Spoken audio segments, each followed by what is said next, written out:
Federal Reserve Chairman Jay Powell, meanwhile, discussed this yesterday along with Treasury Secretary Janet Yellen. They are appearing before the Senate Banking Committee yesterday and today will testify before the House Financial Services Committee for day 2 of this Humphrey Hawkins testimony. Yellen was grilled by Republican lawmakers on the Biden Build Back Better plan, including my next guest. Watch this.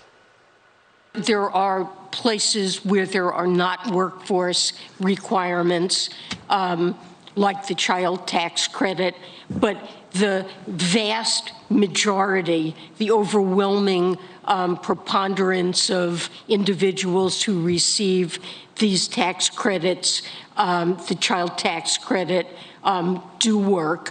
And in some cases... But we're talking about a workforce participation rate that needs to be increased. Do any of these incentives require people to work to get them?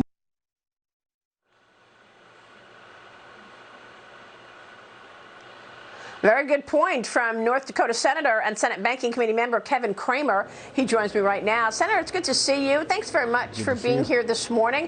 What was your takeaway from that? You had great questions. She reiterated her claim that this Build Back Better plan is fully paid for.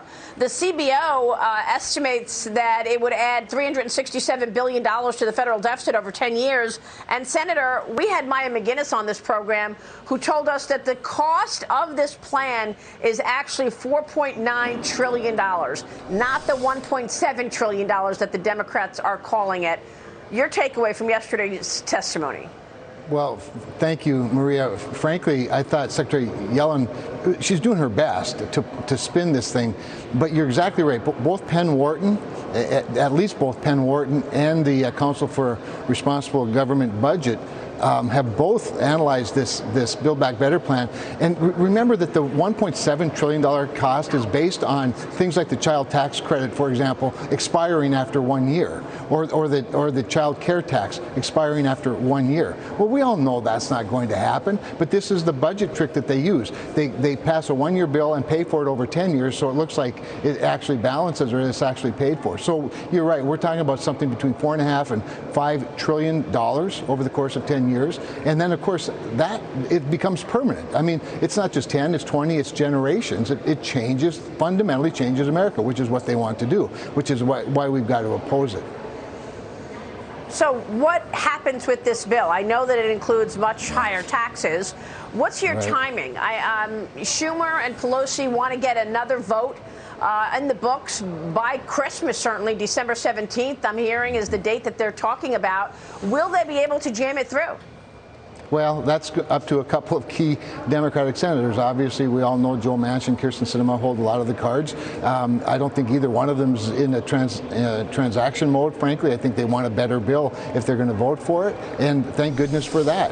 Any one senator can hold it up. As you know, all 50 Republicans oppose it. So the timeline really depends on at what point do one of them, or do both of them, or all 50 Democrats say, okay, this is good enough now. And to your point about the cost, see, these are the things that every day this thing hangs out there, Maria, it becomes less popular with the American public. It becomes less tolerable for common sense thinking people. As we are now, according to Jay Powell yesterday, going to retire the word transitory. The inflation situation makes it more difficult to do this because I don't care what anybody says, this is going to add to inflation. You can't put several trillion free dollars out into the market, especially in an already expanding economy, and expect the cost of things to come down. It just doesn't work that way. So I actually think that we're getting closer to a longer pause, and the longer the pause, the less likely it gets done at all, in my view.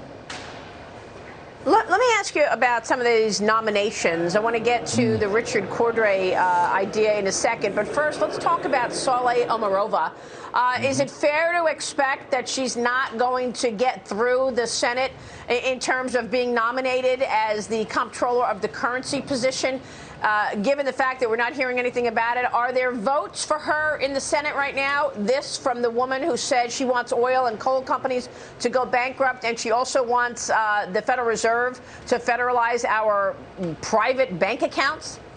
And those are only two of dozens of bad ideas that she has promoted to the committee and, of course, in her academic writings over the course of time. There is not a vote scheduled on her. I cannot imagine that they're not going to pull her nomination, and I don't know for the life of me what they're waiting for. Again, the longer her nomination hangs out there, I think the worse the politics is for the left, because, well, this is pure socialism on display without apology, and I just don't believe the American people are ready for that.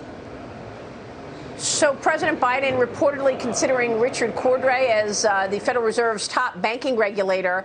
He was the first director of the Consumer Financial Protection Bureau. Senator, as you know, his nomination would please progressives who've been pushing for the Fed to take a tougher approach on bank regulation and address the financial risks posed by climate change. So here's a note from Cowen and Company this morning. The Journal reporting that White House considering Richard Cordray as vice chairman of supervision at the Federal Reserve. Biden has pledged to diversify the Fed, which is why we do not see this as a done deal.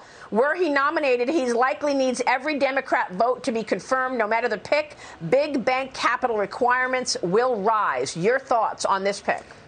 Well, it's a very scary pick, and while we're all relieved that Jay Powell has been nominated for a second term, I support that. I think he could have been a little less dovish over the course of the last 9 or 10 months, but on par. I think he's on par with basically the right approach, and I trust him. The problem is everybody that comes after him, and Cordray would certainly be a problem. You know, one chairman can only do so much when they're surrounded by Elizabeth Warren acolytes, and that's what Cordray would be. And we've already experienced that at the CFPB, and you know, to have him in a supervisory role would be problematic for sure, and it would be I think it'd be a very difficult Senate confirmation process. Now, you know, 50 Democrats and the vice president can do whatever they want, but we'd certainly make it difficult. Yeah, it doesn't look like he's a lock-in for the nomination. Maybe this was an opportunity for a trial balloon to see who says what about it. Senator, it's good to see you. Thanks very much for being with me this morning. Senator Kevin Cramer. Pleasure was mine. Thank you.